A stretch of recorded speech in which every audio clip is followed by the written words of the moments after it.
Patriot. My career started here. It needed to end here. The whole Gronk persona, became so big here in New England. The fans, just let me be myself. For real. Without the fans, none of this would have been possible, Jules. Congratulations on the one-day contract. I just watched from the West Coast your little speech and Mr. Kraft, RKK, talk about you. And you just come off awesome. And that's how you were as a teammate. You did unbelievable. I was going down memory lane just listening to you talk. And the selflessness that you have, how you talked about the fans, how you talked about teammates, how you talked about the perspective you've learned since you've grown up and how you needed what we went through. It just comes off as awesome. You're the Gronk and you're a fucking superhero. And I feel lucky to get to talk with the Gronk. Thank you, Jules. I appreciate that, man. It's an honor just hearing those words from you. And it's been a heck of a day. I started off on the Kay Adams show, talked about, retiring as a Patriot, what this means to me. Had many great memories I got to share on that show. And then I went right from the Kay Adams show, hung up the Zoom call, and I went right over to Gillette Stadium and boom, went up to RKK's office, had a great conversation with him. I actually got to meet Coach Vrabel for the very first time in my career. Well, I met him one other time, but it was literally for 5 seconds, so it didn't really count. And man, shaking that guy's hand and bringing it in, like, when you dap up someone, you bring it in, like just to feel Coach Vrabel, just how strong he is and how powerful he is special. And that probably projects, as a head coach for him, that he ain't messing around to his players. And I see why he has so much success, because when you're that jacked and that strong still, players are going to be scared of you and they're going to listen to you. That's for sure. But it was just such a special day. It really, really was, it just an honor to just go back into the Patriots building and just to see so many media members that I've seen before that are still there, that are still writers, for the Patriots, writers for the magazines and the newspapers around here. And just to have RKK there, Jimbo, the head trainer was there. I mean, how many stories do we have with Jimbo, man? It was just very, very special. Camille was in the house, and speaking about Camille, we were talking to RKK right after, and he's the one who brought us together. I mean, without the Patriots organization, without the cheerleaders, without me getting picked to be a Patriot, I would have never met Camille either. I mean, there's just so many memories that are getting brought back up, and just so many awesome memories. It's bringing a tear to my eye every once in a while, but it's just so awesome to relive these memories, just going back there and being able to talk about them as well. Man, well, you handled it awesomely. And it's fun for everyone. Like these little ceremonies and these little things of all of our past teammates and, the Tom Brady day, the this day, the that day. They're just... You pick up on a new memory every time that it's awesome. You really do pick up on a new memory, And what's wild is, like, you can be at the bar, you can be at a restaurant, and someone would ask you for, like, your best Patriot memory, your best football memory. And, like, at that moment, like, it doesn't really pop up to your mind. But, like, coming back to Gillette Stadium, man, I was firing off memories left and right. Like everything was just coming back to me. And that's what makes this day so special, is that it brings it out in you once again. Like I was like, okay, I'm signing a one-day contract. But then once I started doing it, once I got in the office, signed the contract with RKK right there on the spot too, which I never did. That was the first time I've ever really sat down and took a picture signing the contract, which is kind of cool. You always see pictures of it. So I finally got to do that. It's a new thing. Everyone takes a picture of the contract. It wasn't like that back in the day. Go ahead. Sorry, what's really cool about this is a full circle moment. Jules, first off, my career started here. I got drafted here to the New England Patriots. It needed to end here. The whole Gronk persona, my whole career, my whole football, resume persona is basically based here in New England. This is where it all started. So this is where it all needed to end. But we wouldn't have had this day if it wasn't for Susan Hurley. And Susan Hurley just passed away. Rest in peace, Susan. And she just passed away a couple weeks ago, about 2 weeks ago, on November 1st. And she's the reason why there is the Gronk playground. She's the reason why I actually had the one-day contract today, because RKK and I were planning on doing the one-day contract when I was going into the, Patriots Hall of Fame in the future. So with Susan Hurley bringing it up that it would mean a lot to her to see me sign a one-day deal and retire as a Patriot, RKK and I looked at each other on the opening day of the Gronk Playground, and we said, that's a great idea. We should make a day out of that instead of waiting until the Patriots Hall of Fame. And then we came to this date, primetime game, Thursday night versus the Jets. So it couldn't have been a more full circle moment. And for Susan Hurley, rest in peace, she's looking down. She's with us. She was a Patriots cheerleader way back in the day. She's going to be here with us. She was here with us today, and she'll be at the game as well tomorrow looking down on us. So it couldn't have been any better. And for what RKK did setting this up for me, man, the energy's great, and the game atmosphere is going to be even better. Are you doing the Lighthouse? So, Jules, I will be doing the Lighthouse. Well, first, I was talking to Stacy. I was like, Stacy, bro, we can't go too big. Like, I got to go in the Patriots Hall of Fame one day. Like, that's when we, send the fireworks and let off the bazookas and the rocket launchers. But like, we got to do at least something, a little something. So we decided to do the press conference that I just finished up with. And then I'm going to ring the bell. I'll be the keeper of the light. I'll be ringing the bell in the Lighthouse before the game, which looks kind of cool. I saw Mark Wahlberg do it. You did it, Jules, correct? Yeah. How was it? Can you explain to me? Can you give me some tips?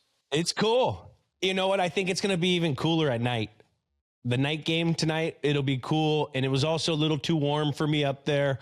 I wanted to feel the fridge. I want the frigidness of Foxborough, and at night, like, that's why you have the Lighthouse. It's for nighttime.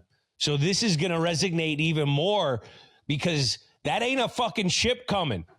That ain't a ship coming. You know what that is? That's a fucking Patriots. That's a Patriots coming from fucking 495, taking the goddamn one right up into Foxborough, and that's what the new Lighthouse does. I think it's going to resonate way better at night, so I'm really excited for you to do it. Thank you. The daytime in September, they lose to the Steelers. I don't like September shit. We all know football don't start until fucking Thanksgiving, and this is close to Thanksgiving.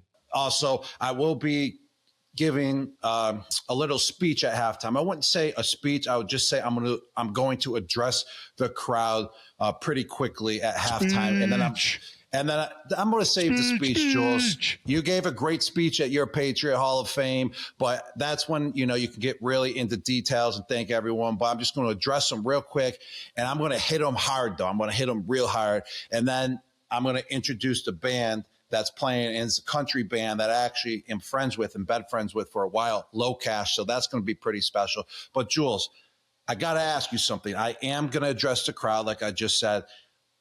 What shall I say? Like, I need to give like a one hitter that just gets everyone going. Like, what do you think should be my opening line tomorrow night? I'm sure whatever you come up with, it'll be perfect. All you got to do is, whatever you say, all you got to do is spike something at the end, and it's going to fucking blow the place up. Place is going to erupt. We just got to spike something, and when you come up with some Gronk saying, you'll be good. There we go. I like that you're engraving that in my mind. I got to spike something, because you got to spike something.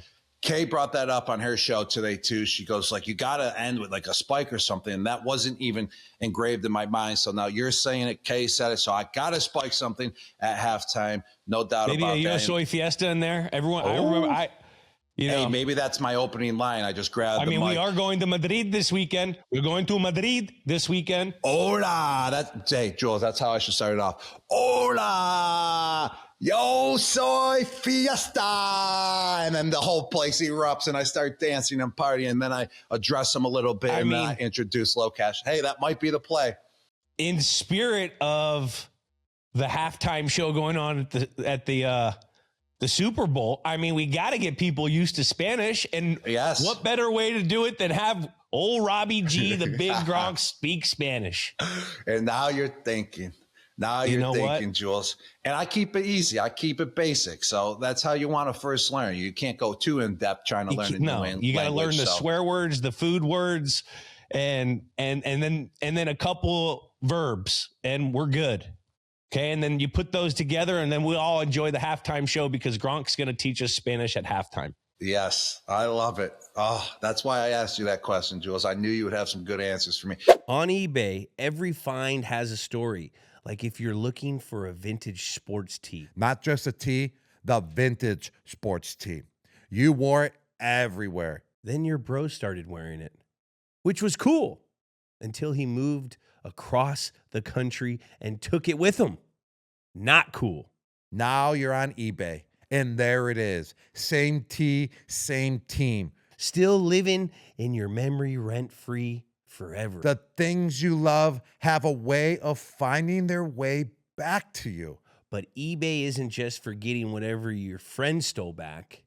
It's also for that piece of sports memorabilia you've searched the globe for. Or your first car, the one you wish you never sold. But now finally get a chance to take back home for good this time. It's the best place for hunting for one-of-one sports memorabilia. It's so much cooler to find something that no one else has. Shop eBay for millions of finds, each with a story. eBay, things people love. That's actually my little secret is like, I don't really come up with a lot of my stunts. You know, I do. Yeah, you do. I do actually. But like beforehand, like for an example, like walking out with the country singer that I walked out with this year again. Morgan Wallen. Yeah, Morgan Wallen. I just went blank a little bit. It's been a long day. I went through the car wash up at Patriot Place. My bad. Morgan Wallen. I'll never forget that again. But I was talking to my friends before I did the little walkout, and he's like, "Yo, this is what you gotta wear." We found that jersey, the guitar. He's like, "You gotta spike the guitar," and like half of it was kind of already pre-planned, and then the other half was just a freelance and just came up with it right on the spot as well. So gotta always go in. That's what we learned from Coach Belichick. That's what we learned from the Patriots is you gotta go in with a game plan, but you also gotta learn how to adjust. You just gotta be prepared. And I swear I'll be carrying with me for the rest of my life what I learned throughout my career here in New England, all the way from the top, you know, from Mr. Kraft, giving back to the community, all the way to the coaching staff, and then all the way to my teammates as well. So that's why I feel like I'm so prepared. And I was so prepared for the next life after football was because I had such great people around me the whole entire time. And you just pick up, you know, tricks and traits from everyone and you apply that into your life as well. All right. That's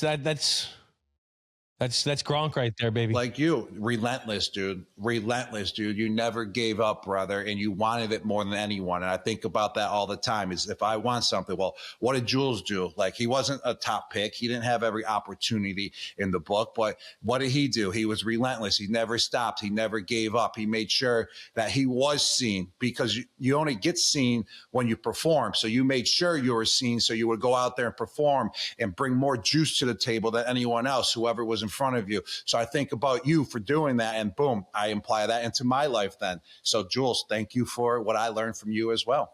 Well, thank you for you being you because you taught me how to have some kind of fun because I'm a miserable fuck in the locker room sometimes.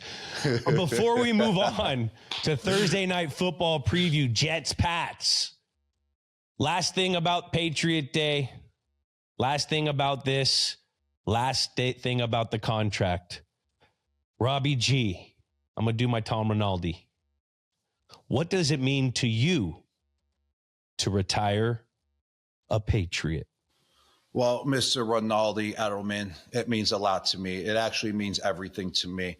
And this day is becoming more special as the day goes on. And it's meaning more and more to me of just how beloved I feel, you know, all the love I'm getting, not just from fans, but from the whole entire organization, from my ex-teammates, from RKK and his family, man. And it just makes total sense to just retire a Patriot. My career started here. It needed to end here. The whole Gronk persona, you know, became so big here in New England. The fans, you know, just let me be myself. For real, without the fans, none of this would have been possible, Jules, because I was literally, you saw me from the beginning.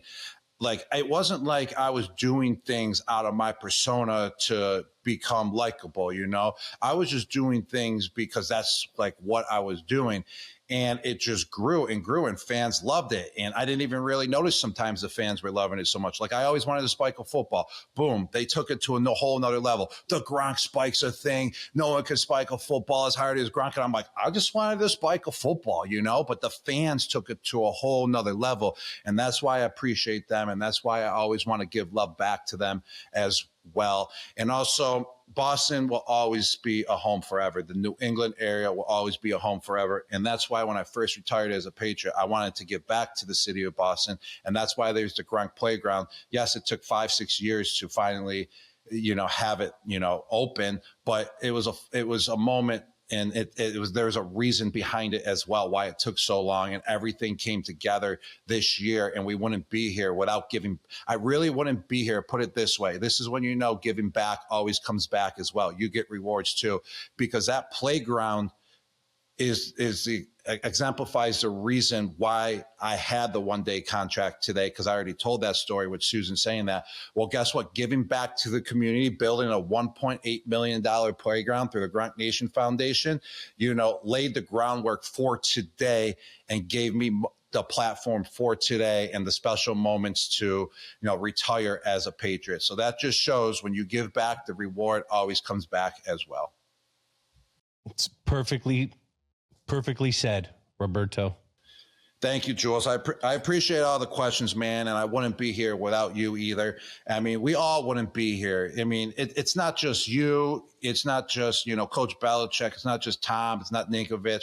Hoyer was there as well. I told the story about Hoyer. He's the one who started my career, because I was basically a second teamer coming in. I mean, I was a first teamer as well with LG Crumpler, but like I had to play with the second teamers. But Tom kind of got the trust in me because he saw Hoyer throw that seam to me in the second preseason game of the year versus Atlanta, and I mossed the guy, jumped up and caught it and scored a touchdown. And then Tom was jealous of Hoyer throwing me that touchdown pass. So Tom threw me to the next week, you know, versus St. Louis Rams, when I dragged Laurinaitis's WWE ass, who's the WWE champion of the world, dragged his ass in the end zone. I'm a rookie, and I'm freaking the Stone Cold Stunner and the Rock Bottom at people's elbow at the same time, and dragged them into the end zone for 5 yards with the mohawk on from my rookie haircut, baby. See, look at all these memories. I couldn't think of all these memories if I was just chilling. It's because of the one-day contract. The one-day contract, man.